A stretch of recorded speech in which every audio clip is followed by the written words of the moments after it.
أعوذ بالله من الشيطان الرجيم بسم الله الرحمن الرحيم وننزل من القرآن ما هو شفاء ورحمة للمؤمنين ولا يزيد الظالمين إلا خسارا صدق الله العظيم۔ قرآن کریم انسانیت کی ہدایت کے لیے اترا ہے اور خاص طور پر روح کی اصلاح۔ انسان کے اندر دو چیزیں ہیں، جسم ہے اور جان ہے، تبھی تو انسان دنیا یعنی جہان ہے، ورنہ انجان ہے پھر معاملہ۔ تو جسم کے ساتھ جان ہے، تو جسم چونکہ مٹی سے بنا ہے تو اس لیے اس کی غذا مٹی سے اللہ نے تیار کروائی ہے۔ یہ اللہ کا نظام ہے، جو چیز مٹی سے بنی تو اس کی غذا بھی مٹی سے آئی ہے، اور روح اللہ کی طرف سے آئی ہے تو اس کی غذا بھی آسمان کی طرف سے، اللہ کی طرف سے اللہ نے قرآن کو اتارا، اپنے کلام کو اتارا، تو روح آسمان سے آئی تو اس کی غذا، اس کا جو کھانا وہ بھی اللہ نے آسمان سے اتارا قرآن کی شکل میں۔ تو اصل قرآن تو روح کے لیے ہے کہ انسان اپنے اندر کو جو ہے منور کرے اور قرآن کے احکام کے ذریعے اس کو روشن کرے۔ لیکن جب حضرت کی دعوت ہوتی ہے تو خادم لوگوں کو بھی مل جایا کرتا ہے، اور اصل تو خادم لوگ ہی برابر توڑتے ہیں بیٹھ کر، حضرت تو تھوڑا سا کھائیں گے، اصل بیٹنگ خادم لوگ ہی کرتے ہیں۔ تو ایسے ہی اصل روح تھی، جب قرآن روح کے لیے اترا ہے، اس کی اصلاح کے لیے اترا ہے، تو جسم کا فائدہ نہ ہو یہ ہو ہی نہیں سکتا۔ جسم تابع ہے، یعنی باڈی جو ہے جسم کے لیے قرآن نہیں آیا ہے، جسم کے لیے میڈیکل، جسم کی اصلاح، یعنی آدمی بیمار ہو جائے، کوئی ایفیکٹ ہو جائے بدن اور باڈی کے اندر، تو ڈاکٹر اور حکیم صاحب کا کانٹیکٹ کرنا پڑتا ہے، کیونکہ قرآن جسم کے لیے نہیں آیا۔ لیکن جب روح کی غذا ہے تو جسم کا بھی فائدہ قرآن کی آیتوں سے ہوتا ہے۔ اسی لیے فرما رہے ہیں وَنُنَزِّلُ مِنَ الْقُرْآنِ، ہم نے اس قرآن کو اتارا ہے، مَا هُوَ شِفَاءٌ، جو کہ وہ شفا بنتا ہے۔ تو اب شفا ہے قرآن، کس کے لیے؟ اصل تو روح کے لیے، لیکن ساتھ میں جسم کے لیے بھی شفا ہے۔ اگر میرا یقین ہے، میرا ایمان ہے، اور میرے دل میں یہ بات بیٹھی ہوئی ہے کہ یہ اللہ کا کلام ہے، یہ کسی انسان کا بنایا ہوا نہیں ہے، میرے رب کا کلام ہے، میرا یقین اس بات پر ہے، تو ڈاکٹر کی ٹیبلٹ اور گولی اور اس کی ٹریٹمنٹ سے زیادہ میرا اعتماد و بھروسہ قرآن پر ہونا چاہیے۔ اور قرآن کے ذریعے اللہ جسمانی شفا بھی عطا فرماتے ہیں۔ اصل تو روح کے لیے ہے کہ انسان اپنے اخلاق کو سنوارے، اپنے دل کے اندر جو خرابیاں ہیں۔ اسی لیے تو پیارے آقا نے فرمایا تھا کہ الا ان فی الجسد لمضغہ اذا صلحت صلح الجسد کلہ واذا فسدت فسد الجسد کلہ الا وہی القلب، کہ انسان کی باڈی میں، جسم میں گوشت کا ایک لوتھڑا ہے، کتنا 250 گرام کا بھی نہیں، مٹھی بند کرو اتنا ہی بڑا ہے۔ اگر وہ سدھر جاتا ہے تو پوری باڈی سدھر جاتی ہے، اگر وہ بگڑ جاتا ہے تو پوری باڈی پر ایفیکٹ پڑتا ہے، پوری باڈی ڈیمیج ہو جاتی ہے، بیماریاں پیدا ہو جاتی ہیں۔ الا وہی القلب، لاسٹ میں فرمایا کہ سن لو، پتہ ہے وہ باڈی دل ہے۔ ہاں، دل بادشاہ ہے پورے اعضاء کا، سارا کنٹرول اسی کا سب پر چلتا ہے۔ دل مضبوط ہے تو سارے اعضاء مضبوط ہیں، دل کمزور ہو گیا تو سارے اعضاء پر اس کا ایفیکٹ اور اس کا اثر پڑتا ہے۔ تو بہرحال تو دل کی اصلاح کے لیے قرآن آیا تھا، لیکن ساتھ میں جسم کی اور باڈی کی اصلاح بھی اس سے ہوتی ہے۔ تو فرمایا کہ ہم قرآن کو ہم نے جو اتارا ہے یہ شفا ہے۔ آج ہمارا یقین اس پر نہیں رہا۔ قرآن جب پڑھا جاتا ہے، جہاں بھی قرآن پڑھا جائے گا، جسمانی، روحانی، دینی، دنیاوی بے شمار فائدے ہوں گے ہمیں، ہم چاہے جس مقصد کے لیے پڑھیں۔ بلکہ یہ فرمایا کہ قرآن تو آدمی جس مقصد کے لیے پڑھے گا اس کے اندر وہ ہے، اس کا فائدہ ہوگا۔ تلاوت کر رہا ہے تو ثواب مل رہا ہے، اگر کسی کوئی پرابلم ہے، کوئی پریشانی ہے، اس کو دور کرنے کے لیے پڑھ رہا ہے، اللہ وہ پرابلم دور کرتے ہیں۔ یہ اور بات ہے کہ جیسے ٹریٹمنٹ ہوتا ہے، علاج ہوتا ہے، تو حکیم صاحب اور ڈاکٹر صاحب سے کانٹیکٹ کرنا پڑتا ہے، اور وہ ٹریٹمنٹ بتائیں گے کہ یہ ٹیبلٹ لینا ہے اور یہ گولی لینی ہے اور کھانے سے پہلے لینی ہے کہ کھانے کے بعد میں لینی ہے. دوا وہی ہوگی لیکن دوا میڈیکل پہ ملتی ہے، لیکن ہم ڈائریکٹ لے کر اگر کھانے لگ جائیں گے تو مسئلہ گڑبڑ ہو جائے گا. ڈاکٹر کا کانٹیکٹ کرنا. ایسے ہی قرآن کے اندر شفا ہے، جسمانی روحانی ہر طرح کا اس سے فائدہ ہوتا ہے، لیکن یہاں پر بھی جو ہے حکیم اور طبیب روحانی کی ضرورت پیش آئے گی. اس کی نگرانی میں، اس کی رہنمائی میں انسان اگر یہ ٹریٹمنٹ کرے گا تو فائدہ ہوگا. بہرحال تو قرآن کے بارے میں یہ کہا کہ ہم نے قرآن کو اتارا ہے اور یہ شفا ہے ایمان والوں کے لیے. تو روحانی جو شفا ملے گی وہ ایمان والوں کو ملے گی، کیونکہ ایمان ہے. جسمانی شفا تو سب کے لیے ہے، اس لیے قرآن جسمانی بیماری کے علاج کی بات یہاں نہیں کر رہا، ورنہ یوں کہتا ہے کہ انسانوں کے لیے شفا ہے، کیونکہ کافر کو بھی اور نان مسلم کو بھی اس سے فائدہ ہوگا. اور ہوتا ہے قرآن کی آیتیں بہت سے نان مسلم دروازے پر آتے ہیں نا، مغرب میں دم کروانے آتے ہیں، اور ویسے بھی جو لوگ جن کے تعلقات ہوتے ہیں تو وہ خود آتے ہیں کہ بھائی آپ کچھ پڑھ کر دے دو، کچھ دو ہمیں دم کر دو. تو جسمانی شفا تو ہر ایک کو ہوگی، اس میں مسلمان ہونا شرط نہیں، ایمان والا ہونا شرط نہیں، لیکن روحانی شفا، کیونکہ جب ایمان اس کے لیے شرط ہے، روحانی شفا چاہیے. دل کی دنیا کو بدلنا ہے، اندر سے جو روحانی بیماریاں ہیں، کینہ ہے، حسد ہے، یہ بغض ہے اور فلاں چیزیں، اس کو ختم کرنا ہے تو یہ اس کے لیے ایمان شرط ہے. یہ ایمان والوں، کافر کے بعد ایمان ہی نہیں تو پھر وہ اس کی شفا کا مسئلہ ہی نہیں ہے. اور جسمانی شفا ہوتی ہے، اس کا ایک واقعہ پیش آیا. پیارے آقا امام الانبیاء محمد الرسول اللہ صلی اللہ علیہ وسلم نے ایک مرتبہ 30 آدمیوں کی ایک جماعت بھیجی دین کی دعوت دینے کے لیے. ابو سعید خدری رضی اللہ عنہ مدینہ منورہ کے صحابی، نوجوان صحابی، وہ بھی اس کے اندر شامل تھے. تو اب یہ لوگ روانہ ہوئے. عرب کا علاقہ اور اس زمانے کے اندر تو اور زیادہ دیہات. آج بھی مکے سے مدینہ منورہ کا سفر ہوتا ہے تو راستے میں بس پتھر ہی پتھر، جہاں بستی آئے گی وہاں تو کچھ نظر آئے گا، ورنہ پتھر ہی پتھر، کچھ نظر ہی نہیں آئے گا آپ کو. تو اس زمانے کا تو کیا حال رہا ہوگا. تو ہماری طرح ہوٹلیں نہیں کہ جہاں جس گاؤں میں شہر میں جاؤ وہاں ہوٹل ہے، کوئی نہیں کھلا رہا ہے تو ہوٹل میں جا کے کھا لیا. احمد آباد شہر میں کوئی بھوکا رہ ہی نہیں سکتا. تو وہاں ایسا معاملہ نہیں تھا، وہ صورتحال پوری الگ تھی. وہ لوگ خیموں میں، جنگلوں میں رہنے والے. تو اب یہ 30 لوگوں کا قافلہ روانہ ہوا. اب ایک جگہ بستی تھی، اس کے قریب جنگل میں ٹھہرے، خیمہ ڈالا اپنا. اب گاؤں والوں سے بات کی کہ بھائی ہم مسافر ہیں، ہمیں کھانا کھلا دو. انہوں نے منع کر دیا، اور وہاں تو دور دور تک کچھ آپ کو ملے گا ہی نہیں. اب بیچارے بڑے پریشان ہوئے. تو اللہ انتظام کرتا ہے. وَمَن يَتَّقِ اللَّهَ يَجْعَلْ لَهُ مَخْرَجًا، جو اللہ کا تقوی، اللہ سے ڈرے گا، تقوی اختیار کرے گا، اللہ اس کے لیے راستہ کھولیں گے. حالات آتے ہیں لیکن پھر اللہ راستہ کھولتا ہے، اور وہاں سے اللہ روزی کا انتظام کریں گے. یہ انسان سوچ بھی نہیں سکتا. قرآن کی آیت ہے یہ. اور اللہ نیک لوگوں کا سرپرست اور والی ہے.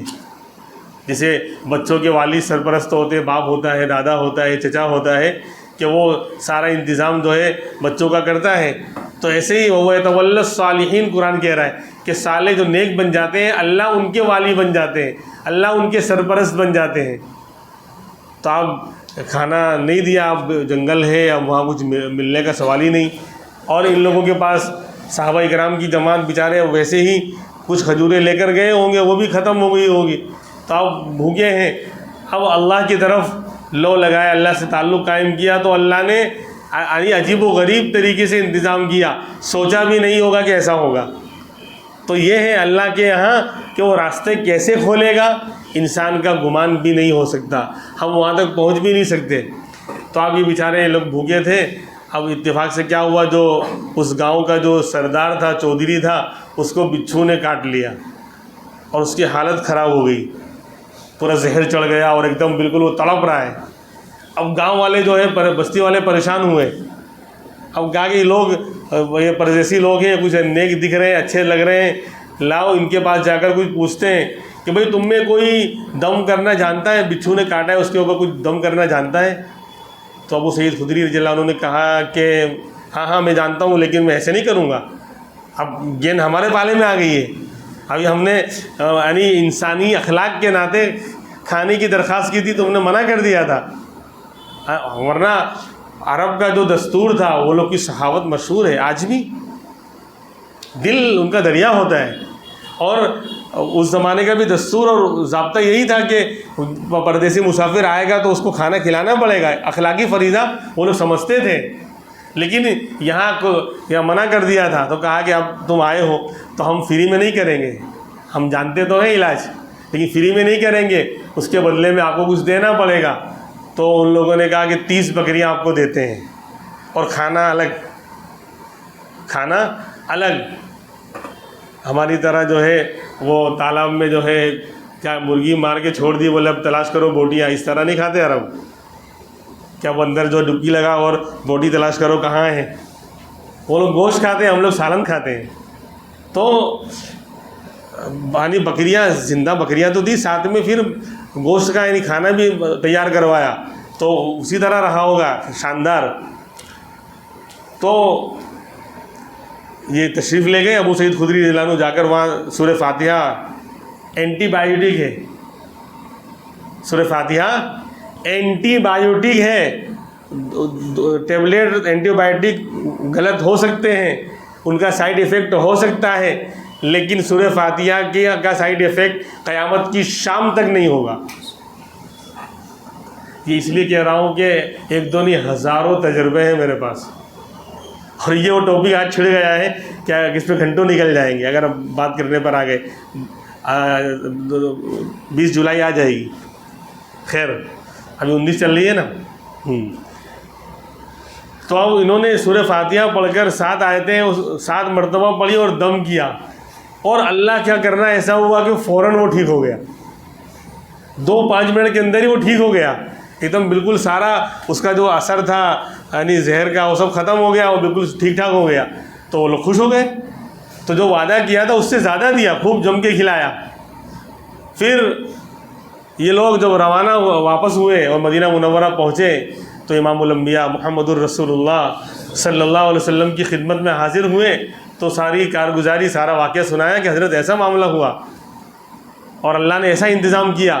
تو کہا بلایا ان کو، یہ بڑے نوجوان صحابی ہیں، بلایا کہ تم کو کیسے معلوم کہ سورہ فاتحہ کے اندر جو ہے یہ اینٹی بایوٹک ہے اور اس کو دم کرنے سے فائدہ ہوتا ہے، شفا ملتی ہے، آپ کو کیسے معلوم؟ کہ اللہ کے رسول میں نے تو غور کیا، میں اللہ کی طرف متوجہ ہو گیا. بھائی وہ تو عرب ہیں، ان کی مادری زبان ہے، ان کی لینگویج ہے عربی. تو میں اللہ کی طرف متوجہ ہو گیا. میرے دل نے گواہی دی کہ سورہ فاتحہ پڑھ لے، اس سے بہتر کوئی علاج نہیں ہوگا. یعنی اللہ کی طرف سے میرے دل میں ڈالا گیا. تو یہ ہوتا ہے کیا بہت سی چیزیں جو اللہ سکھاتے ہیں. جب بندہ نیک ہوتا ہے نا تو راستے ایسے کھلتے ہیں. تو کہا کہ اللہ نے میں اللہ کی طرف متوجہ ہوا تو گویا میرے دل میں کوئی یعنی کہہ رہا ہے کہ تو سورہ فاتحہ پڑھ دے اور 7 مرتبہ دم کرنا. تو اللہ نے پیارا کا نے فرمایا کہ ڈن، قیامت تک کے لیے ڈن. ڈنڈ نہیں بول رہا ہوں، یعنی فائنل. وہ اصل میں بولنا پڑتا ہے، تھوڑی انگریزی استعمال کرنی پڑتی ہے لوگ، ورنہ بتایا تھا نا جمعہ میں دو وجہ سے بولنی پڑتی ہے. ایک تو بالکل اردو بولوں گا تو بہت سے لوگ سمجھیں گے بھی نہیں، اور پھر یہ بھی ہوتا ہے کہ یہ لوگ مولوی لوگ بسم اللہ کی گنبد میں رہتے ہیں، ان کو دنیا کا کیا معلوم، اس لیے بھی بولنا پڑتا ہے تھوڑا. خیر حالانکہ ہم کو اس کی ضرورت نہیں ہے لیکن پھر بھی بولنا پڑتا ہے. تو کہا کہ 7 مرتبہ جو بھی پڑھے گا، جس مقصد کے لیے پڑھے گا. اسی لیے یہ بات آپ لکھ لیں، کوئی مسئلہ آ جائے تو دواخانے بعد میں جانا، پہلے سورہ فاتحہ پڑھ کر فوراً کوئی بھی درد ہو، بیماری ہو، یہ اینٹی بایوٹک ہے. اسی لیے ہمارے پاس بھی جو لوگ دم کروانے آتے ہیں تو سورہ فاتحہ تو آنکھ بند کر کے پڑھ دینے کا. جیسے ڈاکٹر اینٹی بایوٹک دوا تو الگ سے لکھتا ہی ہے، آپ کو جو بھی پرابلم ہو اس کی دوا تو بعد میں دے گا. جو اچھے اور ماہر ڈاکٹر ہوتے ہیں وہ اینٹی بایوٹک ساتھ میں ڈالتے ہی ہیں. تو ایسے ہی ہر بیماری کے علاج کے لیے سورہ فاتحہ 7 مرتبہ پڑھ لینے کا. اس کے بعد پھر جو وہ بیماری سے متعلق وہ تو ہر کوئی نہیں کر پائے گا کہ کس بیماری کے لیے کیا صورت ہوگی، جسے وہاں ڈاکٹر ہی بتائے گا کہ یہ پیلی گولی ہے کہ لال گولی ہے کہ وائٹ ٹیبلٹ ہے. وہ تو وہ جانتا ہے کہ یہ کس کے لیے ہے کس کے لیے ہے. ہر کوئی نہیں جان پائے گا، لیکن سورہ فاتحہ تو ہر بیماری کا علاج ہے۔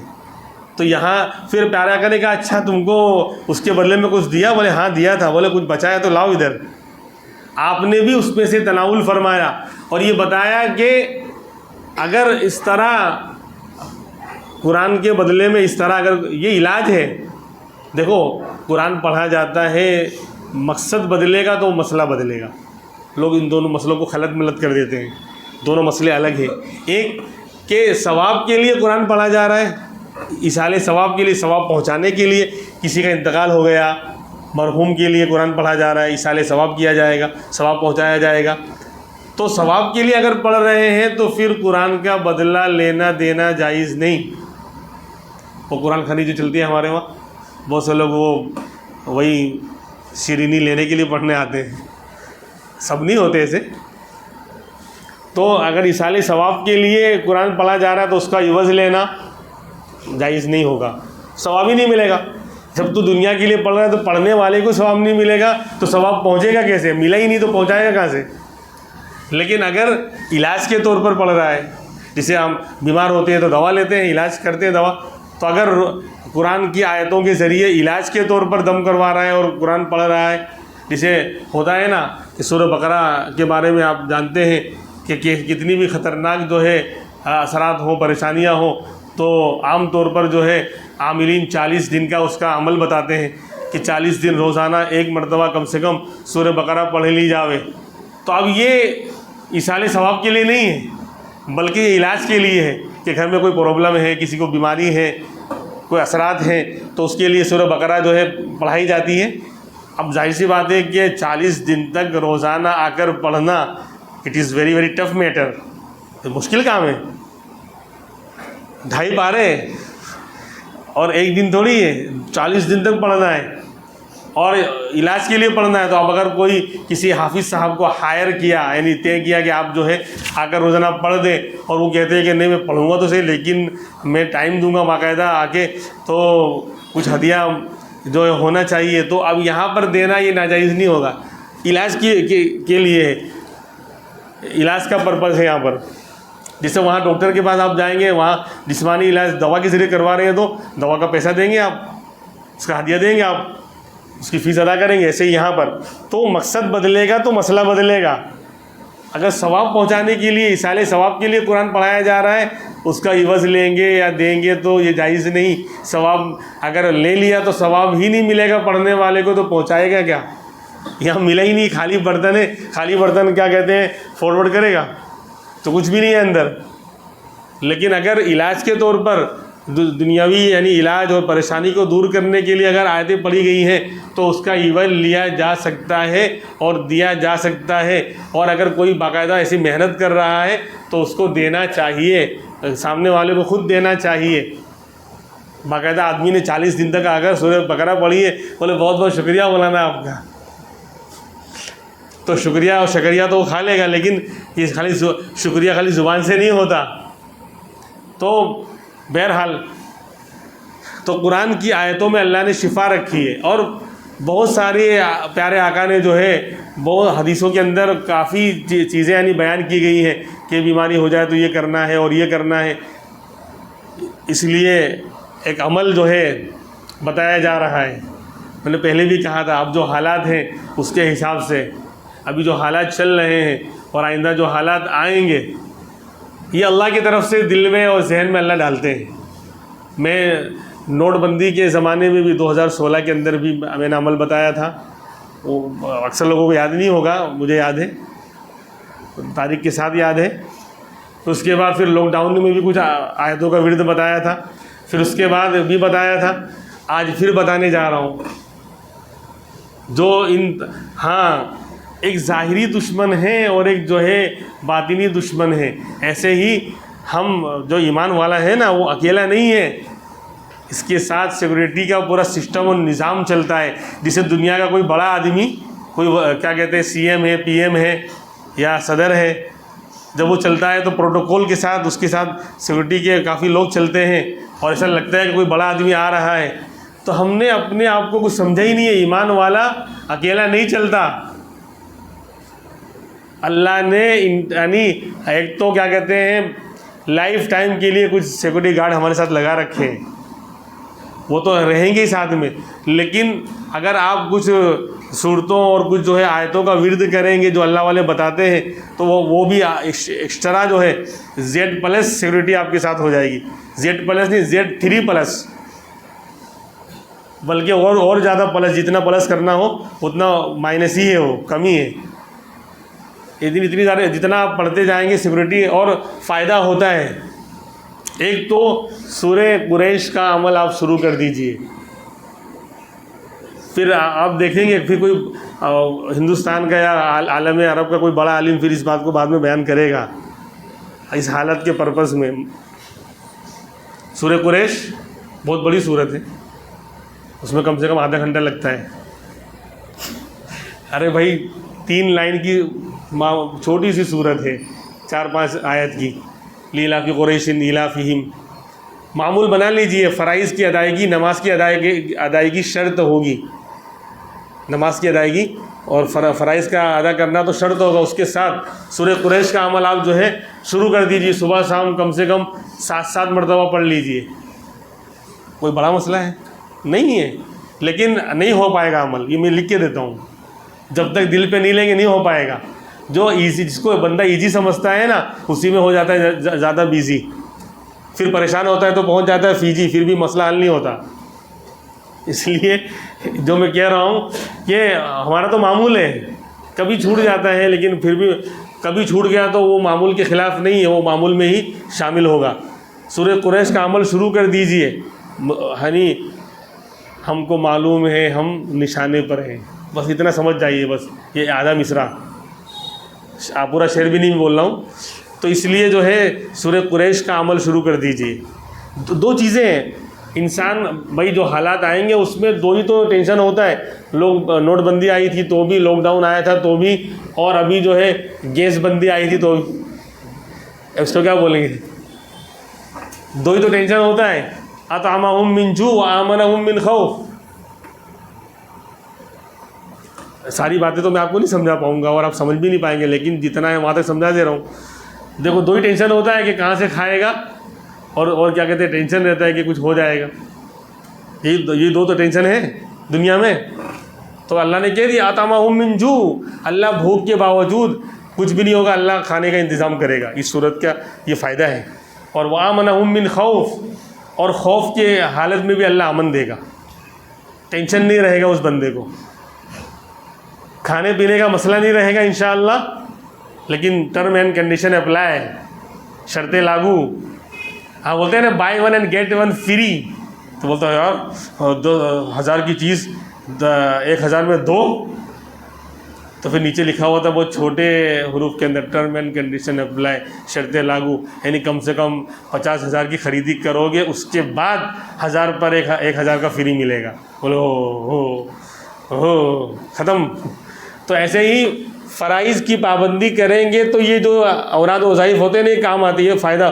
بہت سے لوگ کیا کرتے ہیں، بولے بہت اچھا بیان کیا تھا مولانا نے، میں وہاں پہنچ گیا تھا، میں نے سن لیا، تو لاؤ عمل کر لوں، نماز تو پڑھ نہیں رہا ہے، شرط پوری کر نہیں رہا ہے، اب سردی ہو گئی، کھانسی ہو گئی، ڈاکٹر نے سیرپ لکھ کر دیا کہ سیرپ استعمال کر لینا تو فائدہ ہو جائے گا، تو کیا کر رہا ہے معلوم، اس کو فریزر میں رکھ کے اس کو بالکل جما کر اس کو پی رہا ہے، تو شارٹ کٹ رستے سے قبرستان نہیں پہنچے گا۔